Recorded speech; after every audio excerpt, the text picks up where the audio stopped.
शिंदे साहेबांनी जो या ठिकाणी गेल्या वेळी दर्याला आले असताना जो आदेश कोयना जलपर्यटनाचा दिलेला होता, त्या अनुषंगानं कोयना जलपर्यटनाचा आराखडा आपण या ठिकाणी राज्य सरकारला सादर केलेला आहे।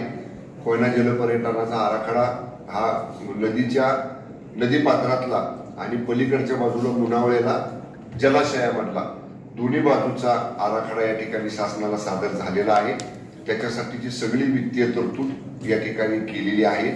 काल परवा दिवशी जिल्हाधिकारी, मुख्य कार्यकारी अधिकारी, जिल्हा पोलीस अधीक्षक, महाराष्ट्र पर्यटन विकास महामंडळाचे वरिष्ठ अधिकारी, कोयना जलसंपदा मंडळाचे वरिष्ठ अधिकारी यांनी आम्ही कोयना नदीपात्रात जो 41 किलोमीटरचं अंतर आहे जलपर्यटनाचं, कोयना नगर पहिला स्पॉट आणि पापर्डे हा एंड स्पॉट, तर ह्या 41 किलोमीटरची पाहणी आम्ही केली।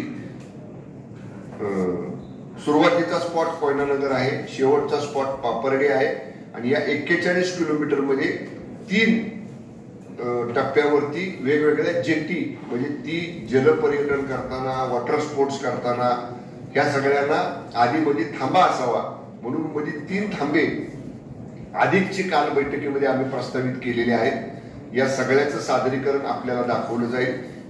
एकूण 67 कोटी रुपये या जलपर्यटनाच्या आराखड्याला मंजूर झालेले आहेत। 2 दिवसापूर्वी सह्याद्री अतिथीगृहावरती माननीय मुख्यमंत्री महोदयांनी याची बैठक घेतली आणि तात्काळ याचे टेंडर काढण्याचे आदेश दिलेले आहेत।